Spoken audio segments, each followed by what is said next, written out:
Mahkamah Konstitusi memutuskan penyelenggaraan pemilu di tingkat nasional harus dilakukan terpisah dengan pemilu di tingkat daerah.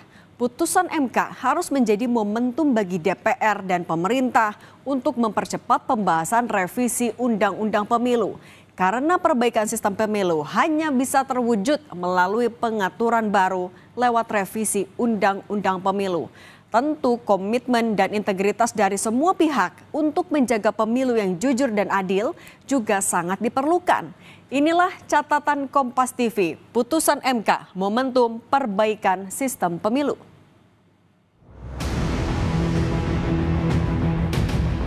Yang dilaksanakan dalam waktu paling singkat 2 tahun atau paling lama 2 tahun 6 bulan sejak pelantikan anggota Dewan Perwakilan Rakyat. Konsekuensi secara teknis apa saja dari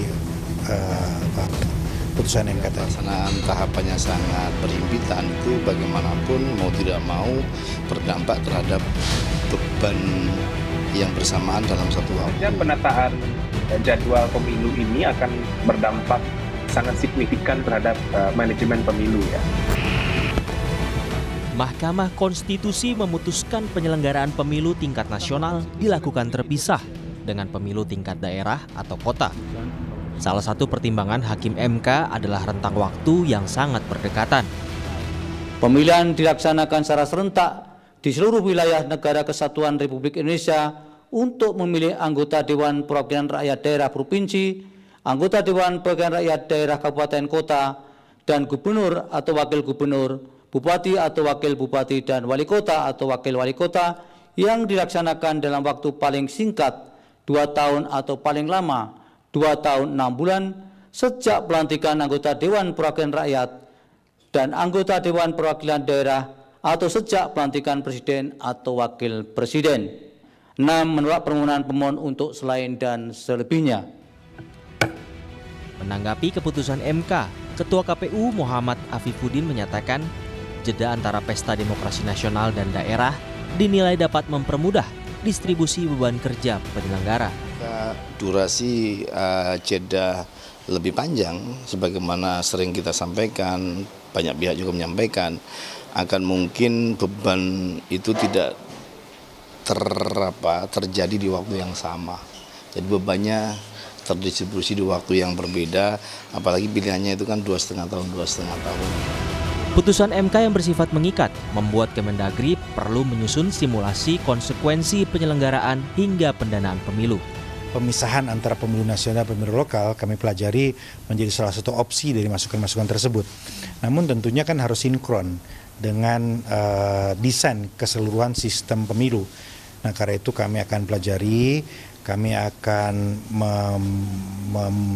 menyusun satu simulasi kira-kira konsekuensi secara teknis apa saja dari putusan MK tadi. Perludem pun menyoroti kualitas penyelenggaraan pemilu yang menurun jika pemilu nasional dan lokal dilakukan serentak. Dengan putusan MK akan berdampak pada manajemen pemilu. Tentu saja penataan jadwal pemilu ini akan berdampak sangat signifikan terhadap manajemen pemilu ya. Itu memang sudah kita hitung betul. Dan dari dampak itu sebetulnya kita juga mesti berpikir bagaimana menyederhanakan dan meringkaskan tahapan pemilu agar tidak terlalu panjang, tetap manageable, dan tetap akuntabel.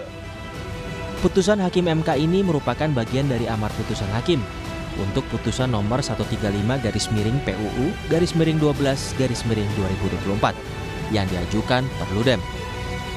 Jeda waktu pelaksanaan pemilu nasional dan pemilu daerah atau lokal diberikan selama 2 tahun atau paling lama 2,5 tahun.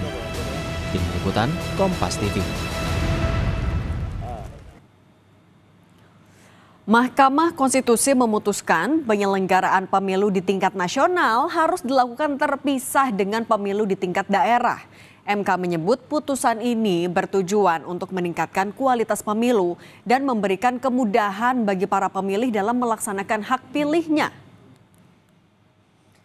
Putusan MK nomor 135 tahun 2024 ini akan mulai berlaku sejak pemilu tahun 2029 mendatang, yakni pemilu nasional yang memilih anggota DPR DPD, Presiden dan Wakil Presiden akan berlangsung lebih dulu.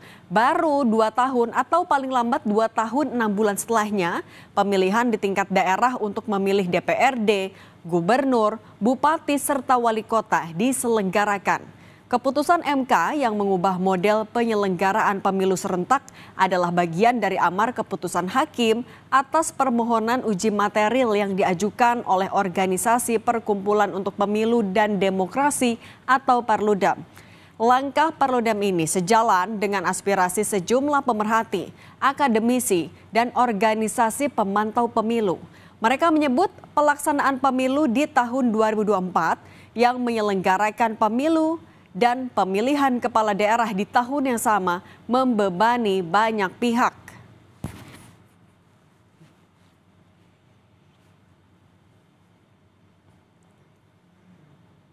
KPU sebagai penyelenggara mengakui kewalahan dalam melaksanakan teknis tahapan pemilu. Begitu pula pemilih yang terpecah konsentrasinya untuk memilih calon dari daftar nama yang terlampau banyak. Sementara waktu yang tersedia untuk mencoblos di TPS terbatas. Bagi peserta pemilu, pendeknya jeda waktu pelaksanaan pemilu dan pilkada membuat partai politik menjadi tidak berdaya menghadapi realitas politik dan kepentingan politik praktis. Akibatnya, partai politik terjebak kepada pragmatisme dan politik transaksional dengan merekrut calon berbasis popularitas demi kepentingan elektoral.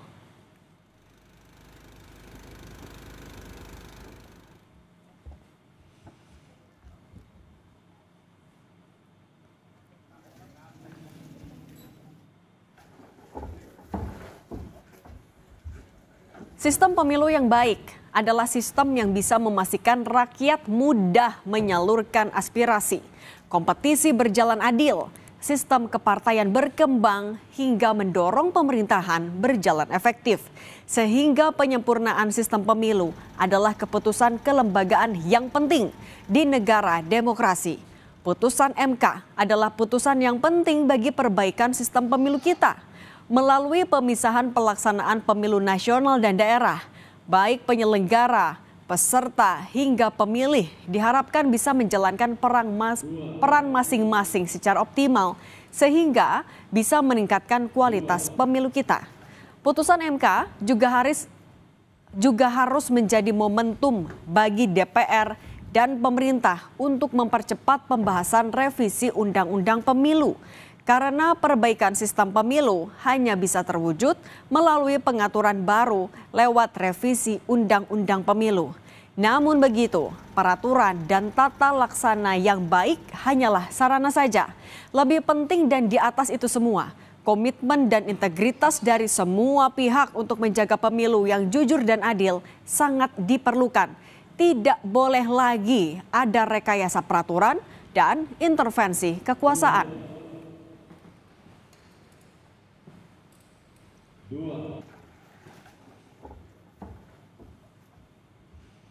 Demikian catatan Kompas TV minggu ini. Sampai jumpa pekan depan.